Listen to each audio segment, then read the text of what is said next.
In this video, I'm going to give you the answer of this question. The question is, which volcano startled Washington state residents by appearing to vent steam? It was just a cloud. Well, I'll give you the answer of this question. The answer of the question is Mount Rainier. So that is the answer of the question. Hi, thank you so much for watching this video.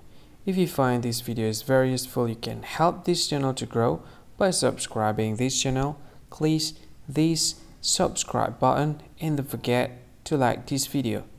And if you find this video is not really good, or you don't really like this video, or you kind of feel that it's a little bit offensive or something like that, you can click this one, dislike button. You can do that anyway. And if you want to share this video with your friend, you can share it by clicking this share button, and you can share it to any social media that you wish that is currently available at this time, like Facebook, Twitter, LinkedIn, and many others, right? And if you want to add this video to your playlist, you can click this one. You can watch this video later, and you can find more options by clicking these three dots.